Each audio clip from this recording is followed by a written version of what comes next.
एक बिस्तर का ससुराल। सुबह के 5 बजे थे। मुकेश अंगड़ाई लेते हुए अपनी चारपाई से उठ खड़ा होता है। तभी उसे महसूस होता है कि उसकी कमर अटक सी गई है। आए राम, आज फिर से मेरी कमर टेढ़ी हो गई है। ये चारपाई पर सोने से मेरी तो हर तीसरे दिन कमर दर्द हो जाती है। अब मैं ऑफिस जाकर काम करूं या सारा दिन कमर पर हाथ रखकर हाय हाय करता घूमूं। अरे मम्मी, अब चाहे जो हो जाए, आज तो मैं अपने कमरे के लिए एक बेड लाकर ही रहूंगा। आपका क्या है? आपको तो पूरा दिन घर पर रहना होता है, लेकिन हमें तो बाहर जाकर काम करना होता है। रोज रोज कमर टेढ़ी हो जाती है आपकी इस चारपाई पर सोने से। 4 दिन शहर जाकर पढ़ाई क्या कर ली, गांव के तौर तरीके ही भूल गया। आज इन्हें चारपाई पर सोने में कष्ट हो रहा है, कल को माँ बाप के साथ रहने में भी तकलीफ होगी। हैं? सब समझ रही हूँ मैं। अरे मैं कहती हूँ, क्या परेशानी है इस चारपाई में? तेरे दादाजी ने अपने हाथ से बुनी थी ये, उनका आशीर्वाद है इस चारपाई में। लेकिन तुम आजकल के बच्चे इन बातों का मोल कहाँ समझते हो? तुम्हारे लिए तो ये चारपाई बस एक कूड़ा है, और नहीं तो क्या है। और तुम ही बताओ, जो तुम रट लगाए हुए हो कि नया बेड खरीदना है, बेड ले आओगे तो इस चारपाई का क्या मैं अचार डालूंगी? फिर कल को कहो कि घर में पुरानी चारपाई रखी अच्छी नहीं लगती, इसे निकाल कर बाहर फेंक दो। अरे बेटा, मैं सब समझती हूँ, घर में बड़े बुजुर्गों का अपमान करने की शुरुआत ना इसी तरह होती है। अरे माँ, छोटी सी बात है कि मुझे चारपाई पर सोने में कमर में दर्द हो जाता है, बस इसलिए मैं अपने लिए लकड़ी का पलंग खरीदना चाहता हूँ। इस छोटी सी बात को घसीट के कहाँ से कहाँ ले जा रही हो तुम? तुमसे ना बातों में कोई नहीं जीत सकता। दादाजी को मरे 10 साल हो गए, अब वो चाह कर भी हमें अपना आशीर्वाद नहीं दे सकते, लेकिन मैं अभी जिंदा हूँ। अगर मेरी कमर की थोड़ी भी चिंता कर लोगी ना, तो हो सकता है कि मेरे मुंह से आपके लिए कुछ आशीर्वाद निकल जाए। बेटे की कमर में तकलीफ है, उससे किसी को कोई मतलब नहीं, लेकिन स्वर्गीय दादाजी की आत्मा को शांति मिलती रहनी चाहिए। अरे पता नहीं क्या बेतुका तर्क है ये। जीवित आदमी की कदर नहीं है और मरे हुए की यादें कंधे पर लादे हुए हैं। अरे बेशर्म, तेरे दादा है वो, तेरे बाप के भी बाप, कुछ तो लिहाज कर ले। मरे हुए आदमी को ऐसे अनाप शनाप बोलते शर्म नहीं आ रही? और हमको तो अब लगता है कि तुम्हें शहर भेजकर बहुत बड़ी गलती कर दी है हम लोग। शहरी रंग ढंग वेशभूषा सब शहरी सीख कर आ गए हो। आज फिर से सुबह सुबह मुकेश के घर में तू मैं छिड़ गई थी। मुकेश बचपन से अपने माता पिता के साथ एक छोटे से कस्बे में रहकर बड़ा हुआ था। 12वीं से आगे की पढ़ाई करने के लिए मुकेश शहर गया और फिर कई सालों की मेहनत के बाद एक काबिल इंजीनियर बनकर वहां से लौटा। कई साल तक तैयारी करने के बाद मुकेश की अब अपनी ही जनपद में सरकारी दफ्तर में नौकरी लग गई थी, जिसके कारण वो फिर से अपने माँ बाबूजी के साथ आकर रहने लगा था। यूं तो मुकेश बस 7-8 साल ही घर से बाहर रहा था, लेकिन इन 7-8 सालों में उसकी पसंद नापसंद रहन सहन सब बदल गया था। मेरी सहेली के यहाँ से बहुत बढ़िया रिश्ता आया है, मैं तो कहती हूँ यहीं पर हाँ बोल देते हैं। अरे गांव में सब्जी मंडी का काम है उनका, अच्छे पैसे वाले लोग हैं, खूब बढ़िया दान दहेज देंगे। माँ, मुझे गांव की लड़की से शादी नहीं करनी। अच्छा, क्यों नहीं करनी गांव की लड़की से शादी? तुम्हारी माँ भी तो गांव की है, छोड़ दे मुझे फिर। बिन बात का बतंगड़ मत बनाया करो माँ। शादी मुझे करनी है, जिंदगी मुझे बितानी है, इसलिए लड़की भी मैं खुद पसंद करूंगा। और हाँ, इस मामले में मुझ पर दबाव बनाने की कोशिश मत करना, वरना मैं कभी शादी नहीं करूंगा। बेटे की पसंद को ध्यान में रखकर विद्या आसपास के शहर में अपने बेटे के लिए रिश्ते देखने लगती है। कुछ ही दिनों में मुकेश के लिए विद्या को एक दीपा नाम की लड़की पसंद आ जाती है, जो शहर की रहने वाली थी और मुकेश की तरह पढ़ी लिखी भी थी। मुकेश के हाँ कहते ही दोनों का रिश्ता पक्का हो जाता है और जल्दी ही शादी करके दीपा मुकेश के घर आ जाती है। शादी के बाद, अरे भैया आइए ना, ये बेड उठाकर अंदर वाले कमरे तक ले चलिए। हाँ, इस तरफ। अरे बहू, क्या है ये सब? ये ट्रक भरकर सामान तूने मंगवाया है क्या?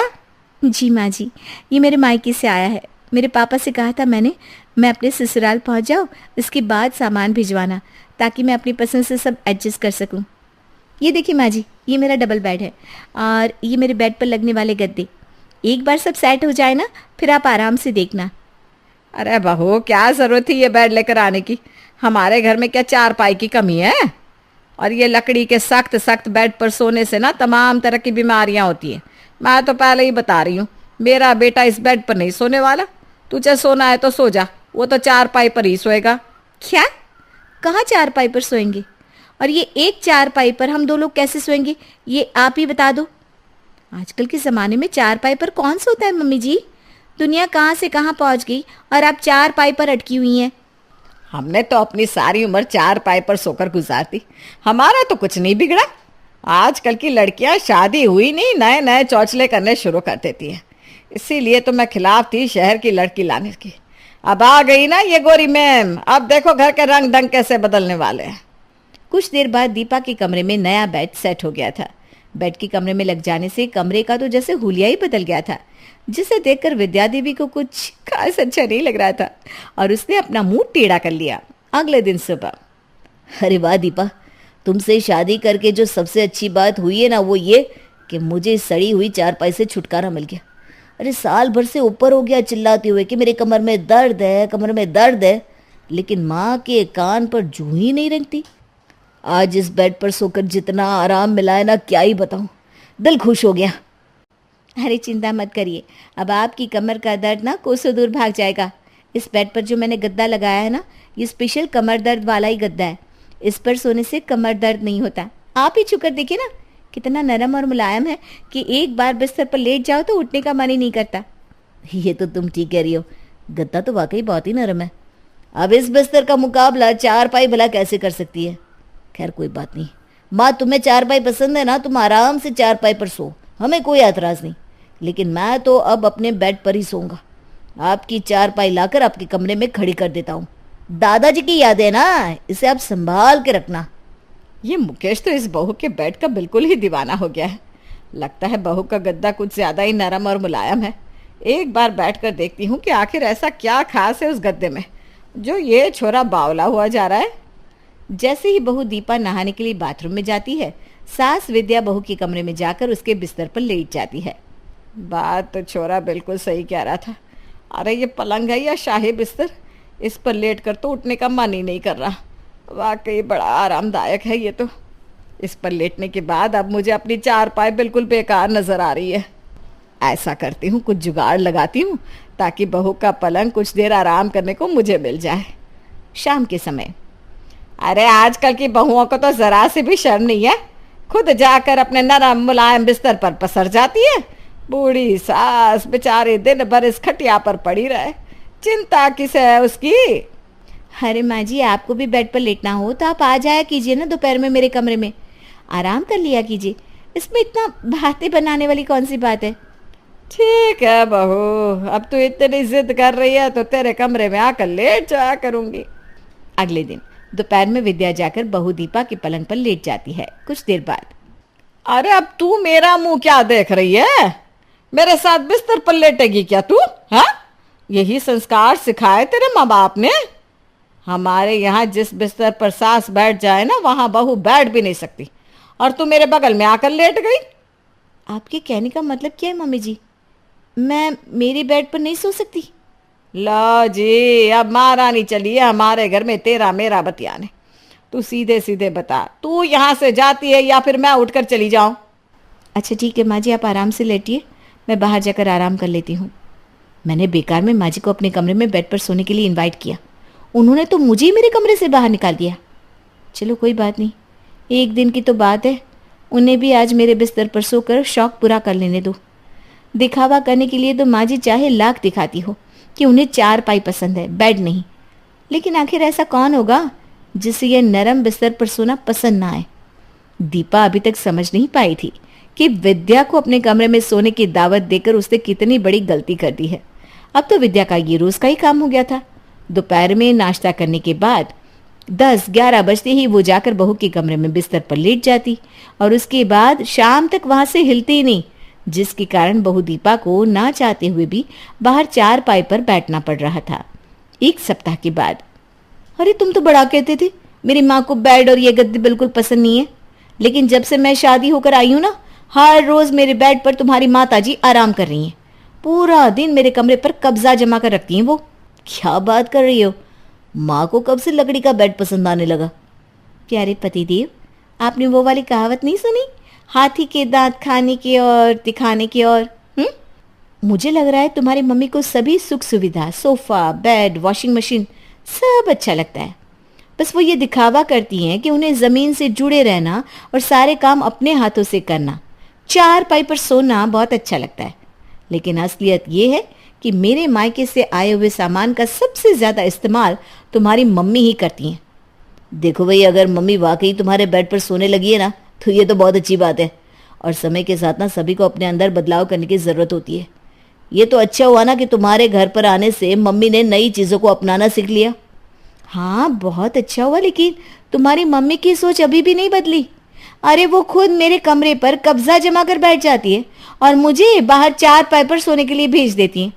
देखो, साफ साफ कह रही हूँ मैं, आपकी मम्मी चारपाई पर सोए या बेड पर, मुझे उससे कोई प्रॉब्लम नहीं है, लेकिन मैं अपना बेड किसी के लिए छोड़ने वाली नहीं हूँ।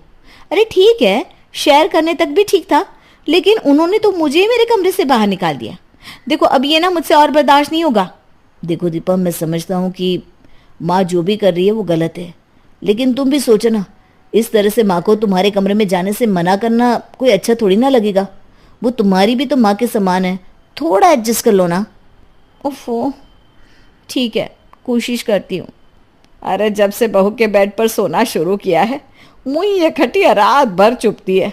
ऐसा लग रहा है जैसे इस पर लेट कर तो कोई आराम ही नहीं मिल रहा। ऐसा क्या करूं कि रात को भी बहू के बेड पर ही सोने को मिल जाए।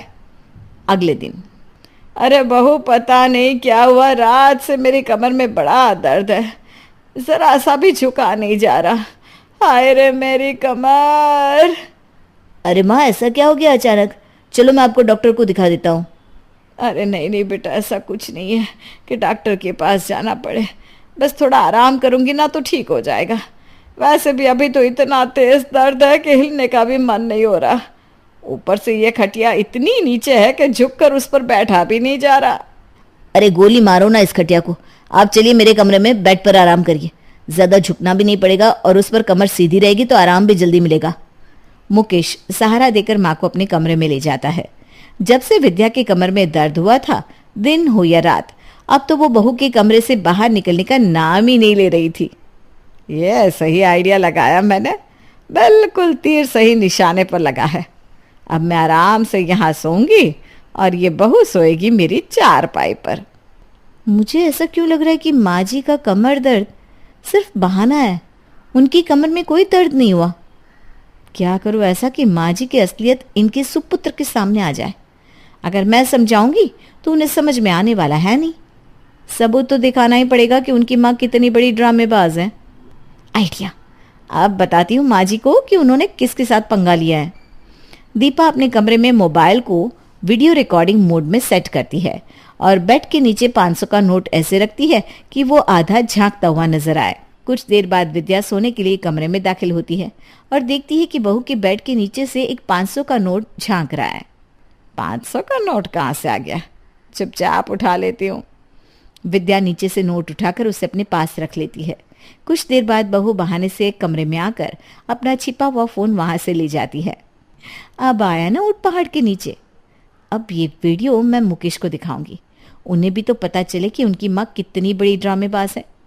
मेरा बेड हथियाने के लिए कमर दर्द का झूठा बहाना करके बैठी हुई है। शाम के समय जब मुकेश लौटकर घर आता है, उसकी पत्नी उसे माँ का वीडियो दिखाती है। ये तो पहले ही पता था कि माँ जी नाटक कर रही हैं, लेकिन मैं जानती थी कि अगर बिना सबूत के आपको कुछ भी कहूंगी तो आप यही समझोगे कि मैं आपकी माँ से चिढ़ती हूँ, तभी ऐसा कह रही हूँ। अब आप अपनी आंखों से देख लो कैसे पैसे देखते ही माँ जी दर्द भूलकर फटाफट नोट उठा रही है। माँ जी से तो ठीक से हिला भी नहीं जा रहा था, फिर ये कैसे? देखो दीपा, शायद माँ को बेड पर सोने में आराम मिल रहा है, इसलिए वो ये सब ड्रामा कर रही है। अब खुद इतने साल बिना सोचे समझे बेड के नाम से चिढ़ती आई है, इसलिए खुलकर कह नहीं पा रही है कि उन्हें अब चारपाई पर सोने में कंफर्टेबल नहीं लग रहा। देखो, माँ जी की इस ईगो के लिए मैं अपना कमरा कुर्बान नहीं करने वाली। आप अपनी मम्मी से बात करो और कल की कल मेरा बेड खाली कराओ। ठीक है। अगले दिन, माँ जी 12-24 यही है क्या? हाँ बेटा, यही है। बताओ क्या काम है?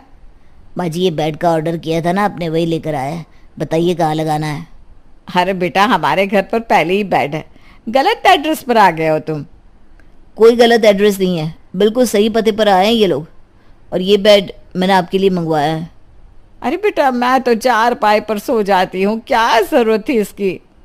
अब से नहीं सोना है चारपाई पर, अब आपको हमारे साथ कमरे में कूलर की हवा में सोना है। अब बस भी करो ना माँ, स्वीकार क्यों नहीं कर लेती हो कि आपकी भी इस नरम मुलायम गद्दे पर सोने की आदत हो गई है? बेटे की बात सुनकर विद्या ने अपना सर झुका लिया था। आखिर में घर में दोनों सास बहू को अपना अपना बेड मिल गया था, जिसे पाकर दोनों फूली नहीं समा रही थी।